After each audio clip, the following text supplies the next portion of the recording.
Welcome to the Infinite Women podcast. I'm your host, Allison Tyra, and today I'm joined by Melissa Chim, a librarian from Excelsior University, who regular listeners will recall from her previous episode about Margaret Gunther and her impact on the Episcopalian Church.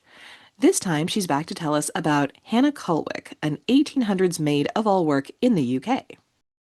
She was born in May of 1833, so just about the middle of the Victorian era, and she died in 1909, so about 9 years or so after the end of Victoria's reign. She was born in a working class family. Her mom was a lady's maid and her father was a stableman. So, class wise, she kind of stayed in the same class. She worked as a maid of all work. She had similar jobs before that. She worked as a pot girl in an inn, a nursery maid, other kinds of maids. In her diaries, she left behind 17 diaries, and in her diary, she describes herself as tall and weighing 11 stone, which is just right around 154 pounds. So you can imagine she was pretty tall, she was strong, she was athletic, and she was very unique for her time. She had no children. She was able to read and write. Like I said, she left behind 17 diaries, and she was actually proud of her work. She was proud to be a laborer performing physical labor and actually working as a maid. And so you mentioned her 17 diaries, which is sort of why we're here to talk about her today. And I have to say, this is the first time that I've had a conversation about what I would consider an ordinary woman. And this actually reflects the famous quote that I end every episode with, the idea that well-behaved women seldom make history is often used as a rallying cry to encourage women to misbehave, whatever that may mean. But the original context was actually historian Laurel Thatcher Ulrich lamenting that women who just go about their lives typically aren't considered noteworthy. So, how does Hannah fit into that paradigm? Yeah, so she definitely does fit into that idea because she wasn't really destructive in the sense of maybe other women disrupt things. She was actually very proud of her work. Like she was good at it too. She was good at cleaning, and I mean she held a job until her death pretty much. And what makes her really unique and what makes her stand out is how she was able to leave us with primary sources with these diaries. Maids from that time normally were known for writing and contributing to literature, but she was actually very dedicated to her writing. They're so valuable as primary sources. They really give a window into this area of marginalized history that historians don't really get a chance to explore too often. So even though she was very ordinary in the sense that she could give us a window into basically what life would be like for someone in that class, for in that job and in that social position. So her ordinariness, I think, makes her very extraordinary in that sense, and she gives us such a great window. Her diaries are so great for historians just to dig in and to really see what she was thinking, what she was writing about, what a normal day for her would be. Well, and I think there's this sort of catch-22 where there are all these barriers in place. So I would imagine a lot of these maids weren't necessarily literate. They maybe didn't have the money, the time, the energy to keep a diary. They were probably told by society that they weren't important. And you have to consider yourself important on some level to commit resources to documenting your own life. And I think there's this idea around hidden histories that because we don't have the documentation, people must not be worth knowing about. And obviously, that ignores all of these reasons that we don't have those documents in the first place. And even if they were created, who considered them important enough to save? And a lot of people would not have considered a maid's diary worth saving. Right, that's very true. A lot of people would not consider that a piece of literature or something that was worth saving. They wouldn't consider her voice something very important. They wouldn't probably have considered her very educated or knowledgeable beyond actually cleaning and keeping a home. But she really does give us that interesting window too, because we could imagine too that certainly the women and the families that were employing her probably did not think that her voice was worth knowing either. Her husband, and I know we'll probably talk about her very unconventional marriage soon, he was the one that really encouraged her to keep a diary, and he did it for selfish reasons. He kind of had this kind of fixation on working class women, and there is a quote from her diary where she even says like, oh, I'm sure no one is reading this, like I'm glad my husband is reading this, but I bet nobody else is either. Oh yeah, we're gonna come back to him because there's some things going on there. But before we get into that side of things, could you give us a little more historical context for the UK at this time and what her life was like in that environment? Yeah, absolutely. So she was part of a very interesting time for women at this stage of the Victorian era. There were a lot of innovations. Gaslighting was a big one. And so, like, with the use of gaslighting and technology like that, there was this new emphasis on like cleanliness and dirt. So the Victorians had a really big thing with dirt.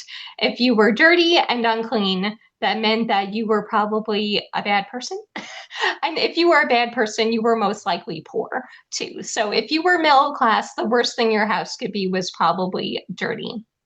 There was also a brand of soap around at the same time too. I forgot what the name was offhand, but like it had such a strong like caustic smell that if you smelled of this soap, it actually gave a hint into your class too.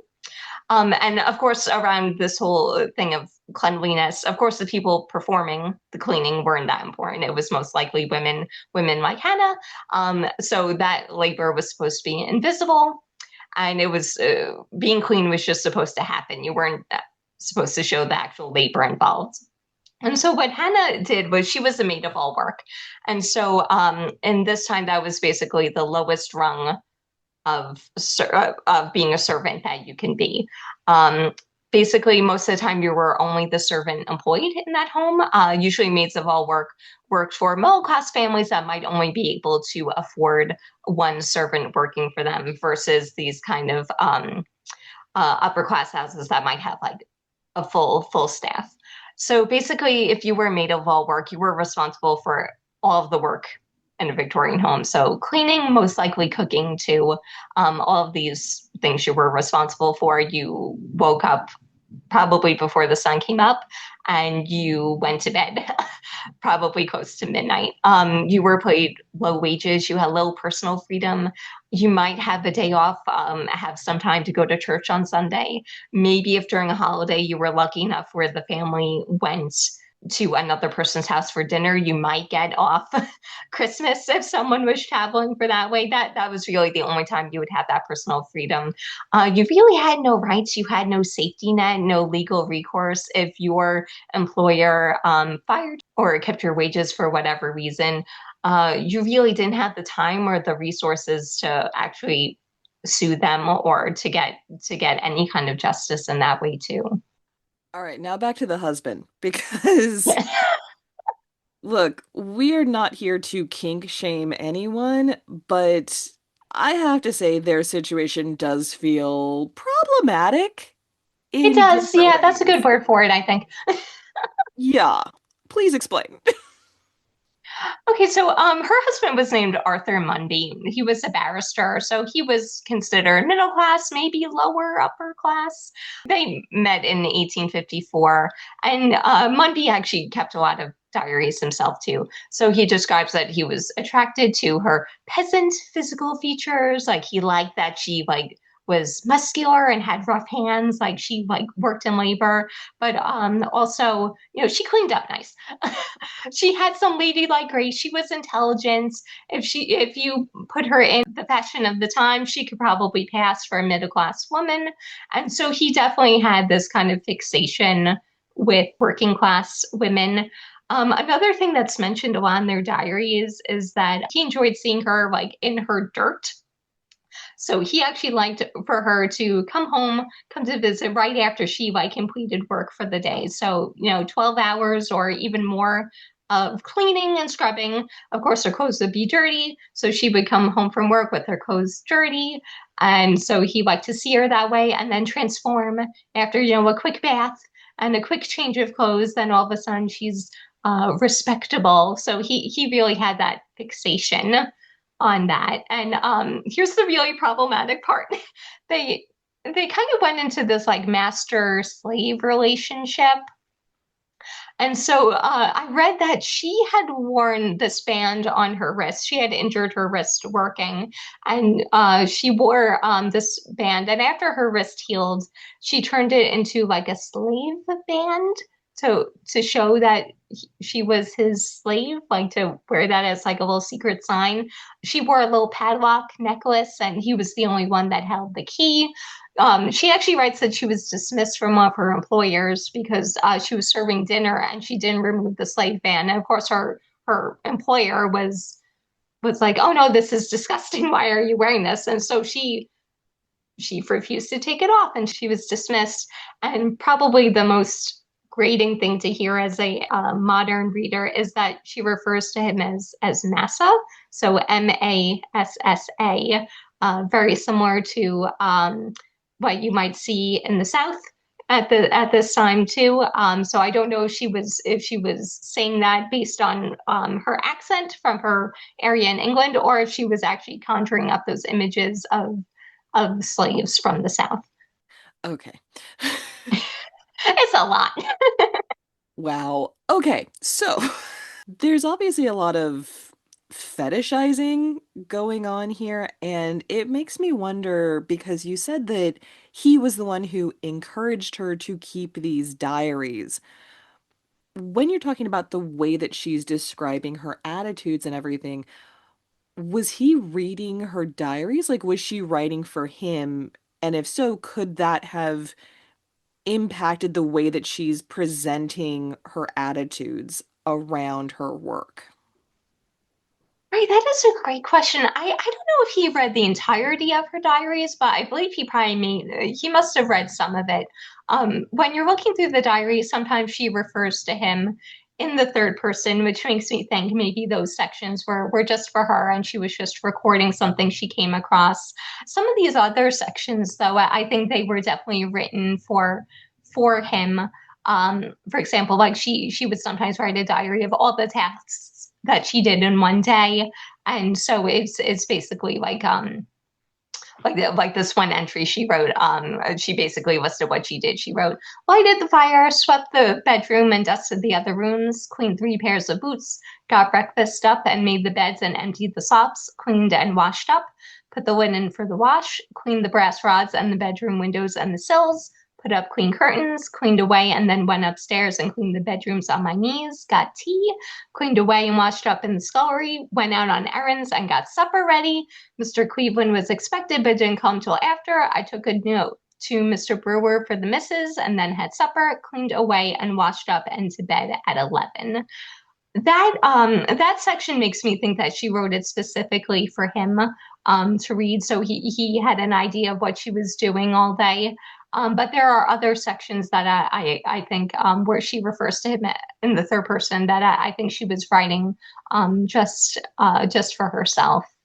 I just find it really interesting that not to say that a maid couldn't or shouldn't be proud of her abilities and her work that she's done, but it does really feel like if you are in a relationship with someone who is very much fetishizing that work and your status and your position, it does seem like there would be reasons for her to exaggerate. Shall we say, like, oh yeah, this life is so great if you're writing for that particular audience, shall we say? That's very true. Yeah, and it's interesting too because especially when you see those sections of everything she was doing, you can't tell, is she listing all of these things because she's proud of like look at all this work that I've accomplished, or is it to show like, oh, look how hard I'm working and I must have gotten so dirty and so exhausted, and that's something maybe her husband wanted to hear. Yeah, so I think I think she is, in a sense, a little bit of an unreliable narrator. I think overall her diaries have so much weight, especially for historians who are interested in looking at primary sources from this time. But also, you have to consider she could be an unreliable narrator in the sense that she could exaggerate things. What things would she exaggerate because she knows that's what her husband wanted to hear?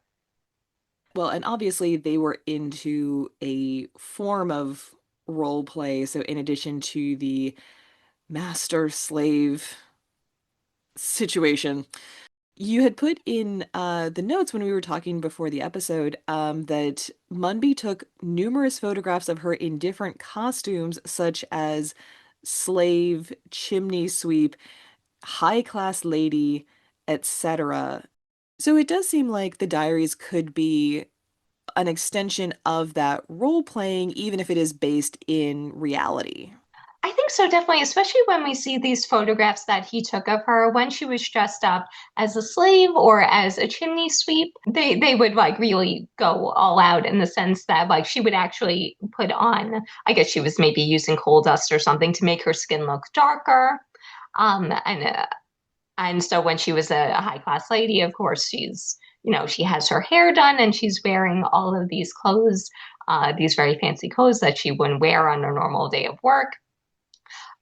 So it definitely raises the question of like how much time was devoted to this also, because I imagine, making her skin darker and changing her clothes, all that takes time. And so I imagine too that when you think about the diaries, how much of her free time what was she devoting to writing these diaries? Because if you're running a household from 6 in the morning until 11 o'clock at night, and then writing these diaries, for an hour or two before bed, that does take a lot of time. That is a lot of time to devote yourself to this kind of fantasy relationship with your husband. Well, especially because it doesn't seem like he was actually supporting her at all. So keep in mind, he's a barrister, right? And she doesn't live with him. But the kink aside, I would be very deeply resentful if in this time a husband who was of a higher class who could certainly afford to support her financially just didn't and pushed her to keep doing all that labor outside the home. I'd be pissed.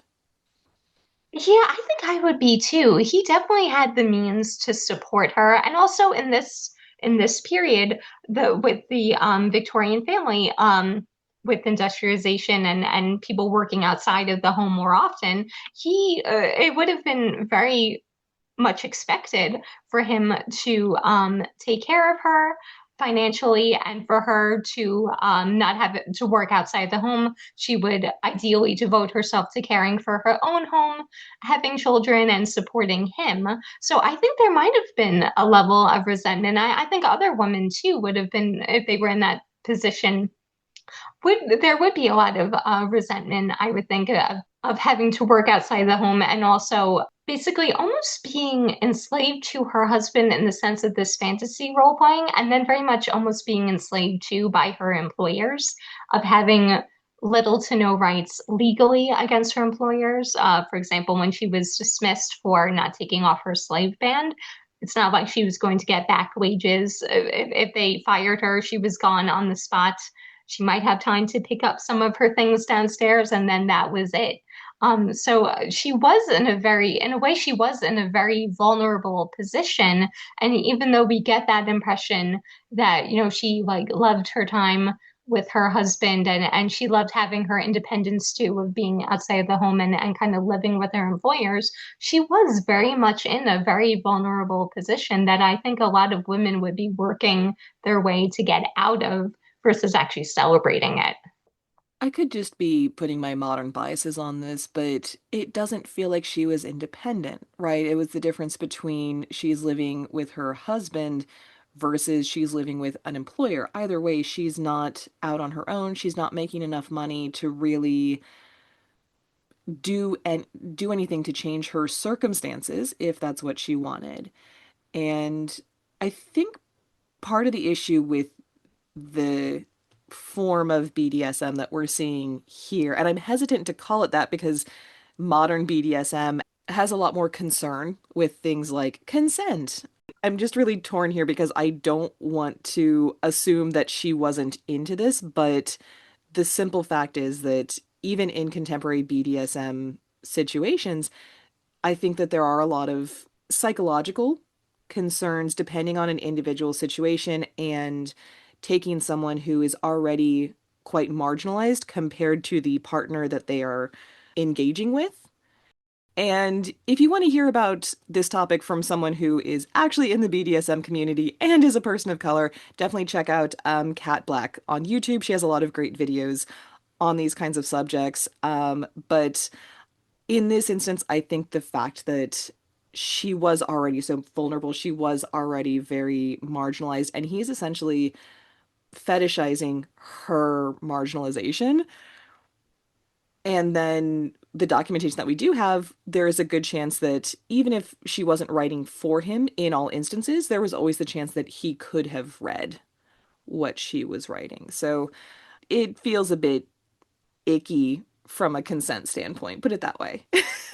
Right. Yeah. No, I definitely agree with you about that too, because let's just say in a perfect world that, she was having a great time. She loved what she was doing. She wouldn't change anything about her life at all. Still, at the end of the day, if she got fired and didn't have any money, she would be out on the street. She would be either homeless or she would be sent to a workhouse. But and her husband, that was just not a reality for her husband. I think even working as a barrister, he also came from a lobe of money, most likely too. So he was always kind of in this middle to upper class world. And so the fear of the workhouse was just not a fear he would understand. So even if she was having the time of her life and very, very happy, still that kind of specter of the workhouse, homelessness, even prostitution was always there for her in a way, and for other working class women too, in a way that he would just never understand. And if anything, he might have even liked the fact that she was working so hard, and in a moment she could be destitute, and that kind of dichotomy of destitute versus high class lady, that was something he seemed to really enjoy. But the real life consequences of that, he probably had no empathy or understanding or anything regarding that. I mean, I think he probably did understand that he did hold that actual power. And I think that actually gets at what was making me uncomfortable is that there is a difference between we are playing and we are playing with power dynamics and no, this actually could destroy my life. Like the difference between play power and real power. And so the person who already has all the real life power, then also wanting to play out these dynamics, that feels iffy to say the least. Yeah, that is very true. I wonder too if Hannah would be similar to a lot of victims in this sense of that she was like, oh, well, I can't really control if the man who employs me abuses me or anything like this, but with my husband, we're just playing, and so I'm in control. And it's like, no, not really, you're not, because like I mentioned, there was that if he got very mad at her and just kicked her out and left her alone, still that specter of the workhouse of prostitution, homelessness is always there. So I think Hannah, even in her mind, she thought she may have had a lot of power. I think it's very obvious, though, looking back, that she didn't really have any. And when we're talking about even if she did genuinely like her work, which I do find to be a bit of a stretch, just given the nature of how exhausting it must have been, not just the work that she was doing, but that she was putting in such long days, and had very little time off, even in a given week. But even if we assume that she was fine with that in her younger years, if anyone was paying attention and doing the math when you were giving her birth and death dates. She was born in 1833, died in 1909, so she lived to her 70s. And you said that she was working basically like right up until her death. And this is the kind of work that prematurely ages people, right? It's such intensive physical labor that even if she was genuinely, yeah, I'm a super maid, woo, rock on, go for it. In even if she was feeling like that in, say, her 30s or even her 40s, I can't imagine that's genuinely something that she wanted to be doing still in her 60s and 70s. Oh, exactly. By then, I could imagine she must have had back problems. She probably had all the aches and pains that come with age. And you would think, in a kind of perfect end to all of this, she would think like, oh, no, she had her fun working, for outside employers. And then maybe there came a time where, her husband would say, you know what, let me take care of you, move in with me full time. We can live out our golden years together, and you won't have to lift a finger anymore. Maybe you can dust if that still brings you joy, but I'll hire someone to do the heavy lifting. But no, that didn't happen. They didn't. I didn't see. I haven't read any evidence that they lived with each other full time, even as they both aged. I think he had such a fixation on working class women. I know he was speaking to and had met similar women before he met Hannah. I don't know if when they were together, if maybe he was doing the same with other women. But yeah, when she died, I don't think she wasn't living with him. I think she was still living and probably with her employer. If not, maybe she had a small room to herself. But the idea of this being like a Cinderella fairy tale where in the end she was just living in comfort, that's just not true. Does she ever talk in her diaries about that physical toll? Because, I mean, yeah, obviously there's the dirt kink and its correlation to Victorian ideas around dirt equals immorality and all of that, and, the power dynamics of class. But going back to the whole, is she writing for herself or is she writing for him? Is she honest about the physical toll and the parts that he probably would have a harder time fetishizing? She doesn't speak that much to the physical toll, but there is a couple of passages that I think show where she was coming from and kind of her own feelings. So when she actually turned 30, her diary entry read, I am 30 years old this month, though I don't feel any different than I ever did, except in feeling lower in heart, I think. For I've been a servant now 20 years or more. Always the lowest kind, but I think different about now a good deal than I did 10 years ago before I knew Massa. He has taught me, though it's been difficult to learn thoroughly, the beauty in being nothing but a common drudge and to bear being despised by others but don't have to work the same way. So that's very sad to read, isn't it? When she says that she doesn't feel much different except she feels lower in heart. That sounds very sad. Like she was very sad. And then she kind of justifies it by saying like, "Oh no, actually it's in this degradation that I found this my true love with my husband." And it doesn't sound very convincing, I don't think. When she mentioned the beauty in being nothing but common drudge and to bear being despised by others but don't have to work the same way. I don't think anyone, a healthy person would think like, oh yes, I feel so happy and I see the beauty in what I do, even though people abuse me and think that I'm the lowest common denominator in the house.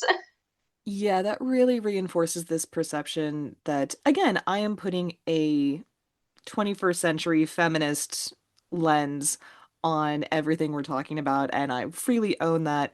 But the fact that she says, I didn't feel this way 10 years ago until I met him, and he, reframed my life. And of course, he's not coming from a live perspective. He's probably never cleaned a thing in his damn life. Right. Exactly. And that very much feels like someone who was very unhappy with her life. If, just doing the math, she's been working since she was 10, and she only started looking at it positively when this desirable in some way man comes along and fetishizes her life. And so she's able to look at it through that lens. That doesn't feel like it's coming from her. That feels like it's coming from him. Yeah, that does that. There's like that kind of worshipfulness also in the diary that seems very strange. Like she loves to degrade herself, but she kind of worships and upholds her husband. And that does sound like it's coming from him. I don't know how much of that is actually what she truly believes in her heart, or what kind of role that she's playing. And there's another entry too that I thought was interesting when she actually mentions that she's been tired of writing, but her husband has been encouraging her and maybe not necessarily forcing her, but I imagine if she asked for a break, he probably wouldn't give her one. Her very last entry, which was in 1873, so when she was about like in her 40s or so, and another 40 years or so until she died, she wrote, "This is the last day of the month, and Massa only wishes me to write to the end. And I am glad of it somehow, for I got so thoroughly tired of writing what I think to most people must be very tiresome and certainly disinteresting. I hardly think I should care to read one lady's diary of 20 years standing, though of course therein would be more varied than servants can possibly be. And so I've told M that by making me write for so many years, he has quite tired me of it. And yet for some things, I am more glad that he's not tired of reading it." So he is definitely reading this. He is. Yeah, he's definitely reading it. I'm not sure if he read every single thing or just the parts that would interest him, but I would imagine, yeah, he probably read the majority of it. So when she says things like, this is another quote, I like the life I lead, working here and just going to M when I can of a Sunday, and a chance time to clean of a weekday when I can get leave now and then. Oftener, of course, if I could. Better even, I think, than a married life. For I never could make up my mind to that. It's too much like being a woman. So let it be, only I don't wish the world to see me anything else, nor a servant, but M's love I couldn't do without. That feels like rationalizing. That really does. I thought the same thing. I I don't think any other woman of that time would agree that, oh yes, you know, working 12, maybe even 16 hours a day, and then only having a couple of leisure hours here and there where you can kind of go and be with your husband is ideal for me. I don't think any other woman would agree to that. And it's interesting too when she says that she can never make up her mind to that she couldn't really decide whether she wanted to live a traditional married life or she liked things the way they are. I thought that part was interesting that she was kind of like dismissing her own concerns, saying like, "Oh, yeah, that was just me being a silly woman that I couldn't really make up make up my mind to what I really want." When in actuality, it was probably her husband who was dictating a lot of what was happening, probably when they could see each other too. And I imagine too that if she wanted to take off any extra time from her employer, she would most likely be fired. And I don't think her husband would have taken her in with open arms saying, "Oh, you never have to work again." I don't think that would happen.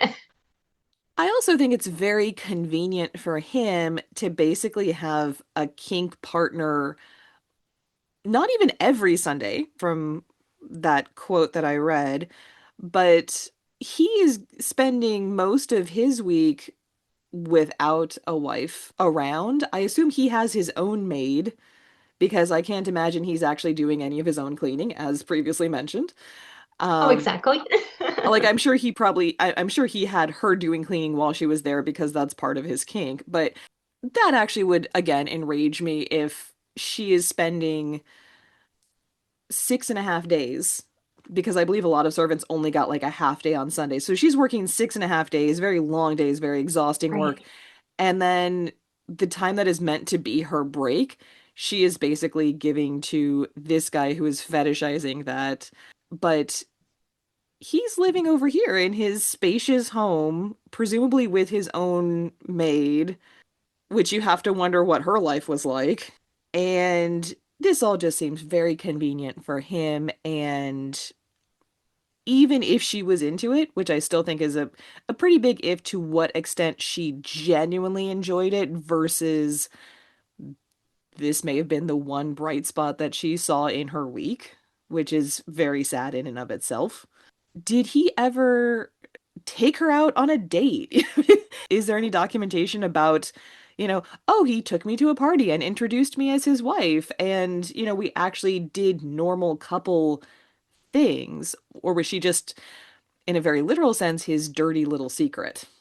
Oh, that is a great question. There are a couple mentions in the diary of her going to the theater and seeing a show, I believe, but it wasn't clear whether that was actually on a date and they went as husband and wife. I think she may have gone out with a friend. I think if he wanted to, he could, take her out and show her off as his wife, but I don't think he did very often. There was another section of the diary that I read very briefly where after she was cleaning his house, he was having people over. And so he wanted her to get cleaned up and to introduce her. And she didn't really want that. She was like, "Oh, even if I, cleaned myself up, I wouldn't be able to relate to these women. I couldn't hold a conversation with them. They would see right through me that I wasn't this, like educated middle class woman who's skilled at entertaining and things like that." So it makes you wonder too how much of that was coming from her in the sense that she had enough of rich people all day and she did not want to see them in her time off, and how much of that was maybe him thinking that she was his dirty little secret that maybe he could clean up every once in a while, but they I don't think they really hosted any parties together or like really like went on holidays and summer vacation. If he had a summer home, I doubt he took her there other than to maybe clean it. But yeah, there wasn't a lot of evidence I saw in the diaries of them doing normal married couple things. It seems like the fantasy had taken over their entire lives, and it wasn't just a little part that came here or there. That was basically their entire relationship. I do think this is also getting back to what we were discussing earlier about he does actually hold the power, not just in the role play, but in the context that if he had given her the opportunity to have his financial support, maybe she still cleans his house, but that's still probably a lot less work than what she was doing. She would have had time to do things like educate herself. I mean, clearly she is literate, and I don't know if she speaks to this in the diaries, but I would assume that the only thing standing between her and reading either novels or newspapers, or perhaps learning something artistic, like singing or playing the piano, like the kind of thing that Victorian ladies did to impress other Victorian ladies. She could have developed those skills if she had been given the chance, because if I'm calculating this correctly, from the entry on her 30th birthday, she refers to, 10 years ago, before I knew Massa. Um, so she met him when she was in her 20s. Like, she still had plenty of time in her life that she could have self-educated, learned new skills, that sort of thing, if he had actually given her the opportunity. But instead, he appears to have deliberately withheld that from her to keep her as a fetish object. I think that is very true. It is almost like a reverse Pygmalion kind of scenario, I think, in the sense that he finds this diamond in the rough and he was like, "No, this is my diamond. She can't shine for anyone else. And actually, I don't even want her to shine. I want her to have some coal dust on her."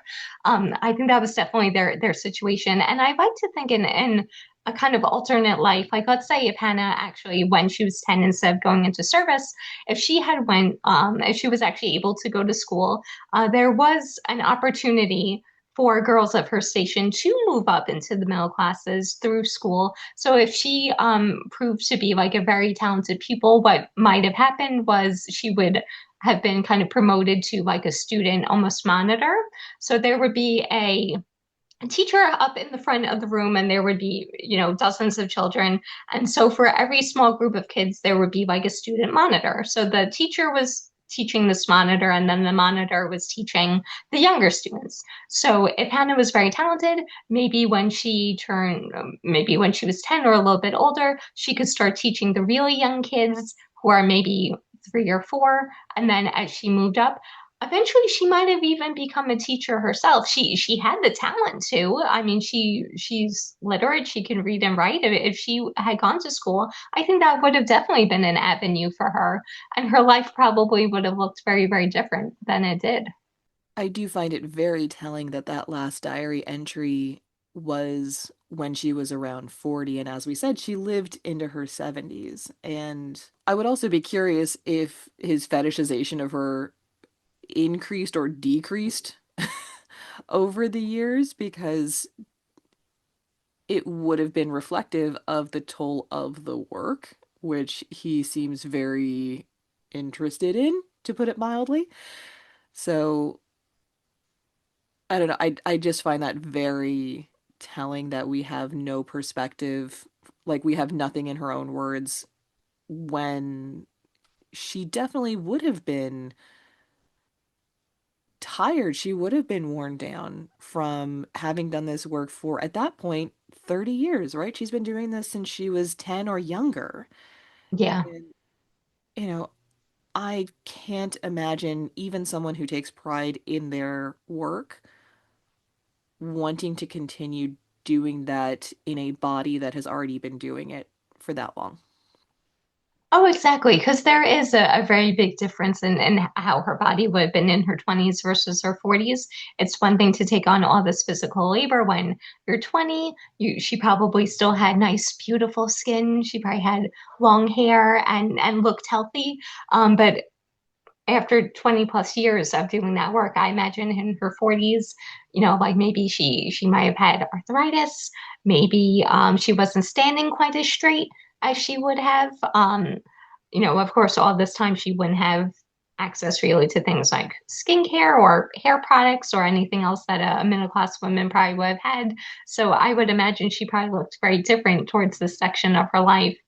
And I could imagine that might have taken a toll on her marriage too. I think you could easily make the argument that he kind of objectified these working class girls while they were still girls and young, but by the time they got more matronly looking, and maybe the effects of all their labor were really starting to show on their body, I would imagine his treatment of them would have been a lot different.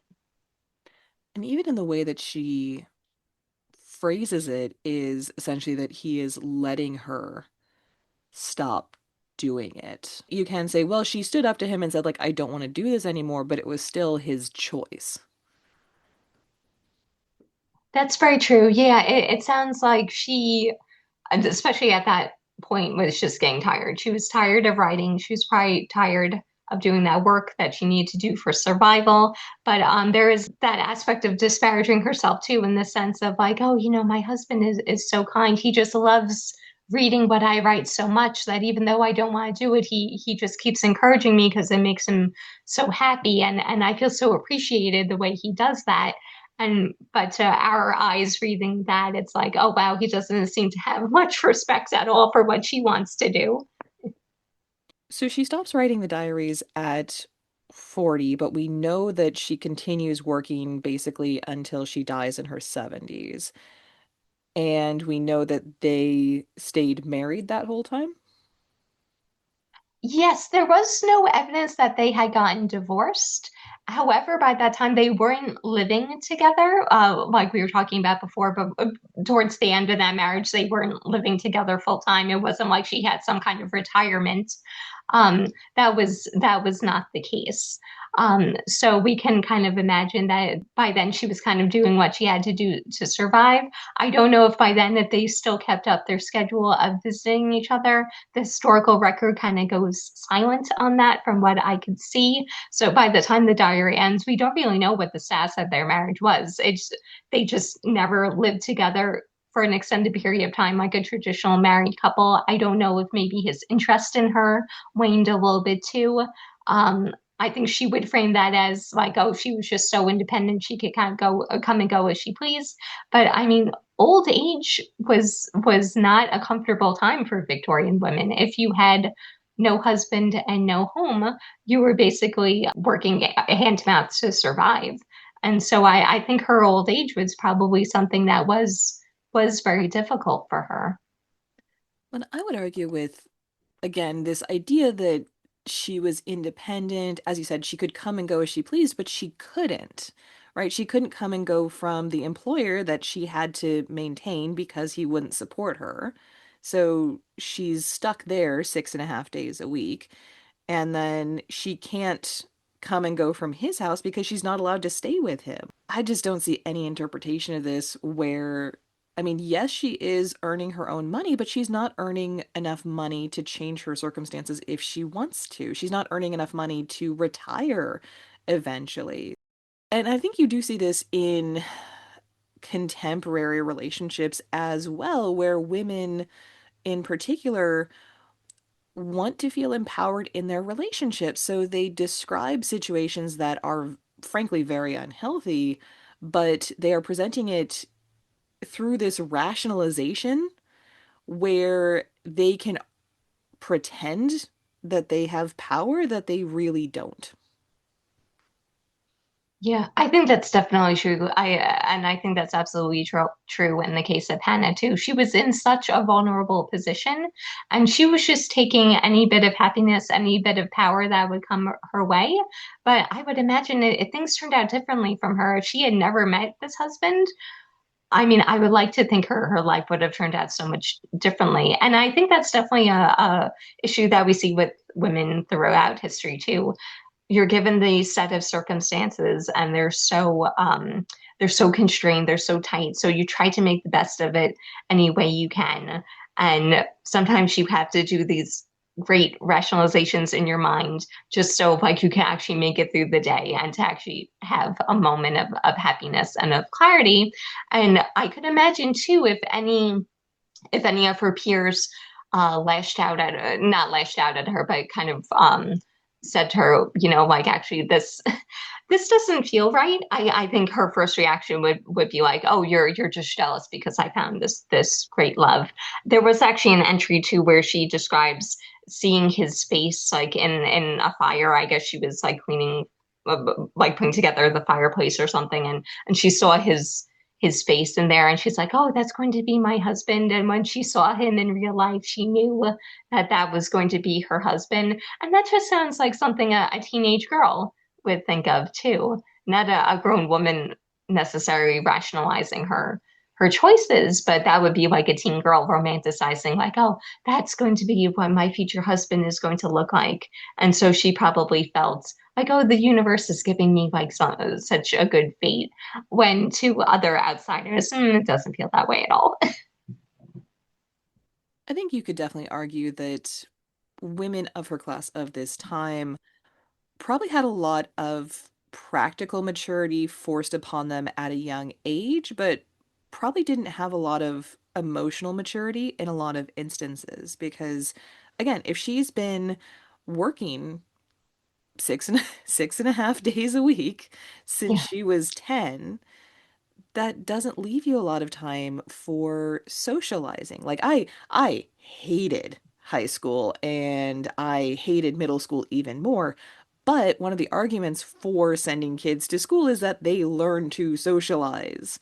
They learn, hopefully, emotional maturity from interacting with other people on a regular basis. And she just wouldn't have had that. I mean, the only people that she would have been interacting with are the people that she worked for and potentially a couple of other servants, not even necessarily a lot of other servants, because if you look at that list of like all the things that she was doing, a lot of maids of all work at this time might have been the only servant or one of like a small handful of servants in the household. So there isn't even that whole, upstairs, downstairs, there's this whole like society of servants in the household. There wouldn't necessarily have even been that for her to interact with. So it does make a lot of sense to me that she wouldn't have had that emotional maturity. She wouldn't have had necessarily experience in courtship, shall we say. And that feels like just one more way that she would have been a vulnerable young woman that this creep came in and took advantage of. Right, exactly. She wouldn't have had that much socialization at all, especially if she was the only one working in a household as the maid. Also, even if she had siblings, I'm not sure if she did, but even if she did, she went away to work at 10. So she wasn't really um, around for her siblings to grow up. She might have helped her mother when they were little, but other than that, she was basically out on her own working. And she was definitely not having a relationship with the women of the household. If there were children as young as her, the adults would have been very clear that no, this is not someone you speak to, that you play with. This person is here to support the household. You are not friends, you're not equals. Usually, Victorian servants were not expected to speak unless they were spoken to. Ideally, they wouldn't have even made eye contact with their employers. They were supposed to be invisible until they were called upon. And even then, they were supposed to just do what they were supposed to do, like bring in tea and then leave. They were not supposed to make any kind of mark or presentation at all. So from a very young age, she was taught that she was supposed to be seen and not heard, not even seen. She was supposed to get what she had to get done, and that was it. And so she didn't really have that time or that freedom to have probably many friends. Like you mentioned too, there weren't any other male servants there that she could develop a crush on or have some sort of courtship. I think her marriage probably came as a big surprise to her in the sense that she maybe thought that she would never have the actual opportunity to marry just because the way her work life was.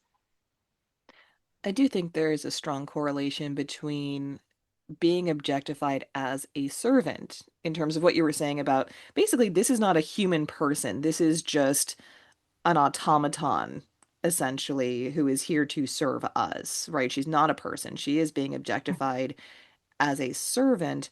And you have to assume that that made it easier for him to objectify her as a kink object.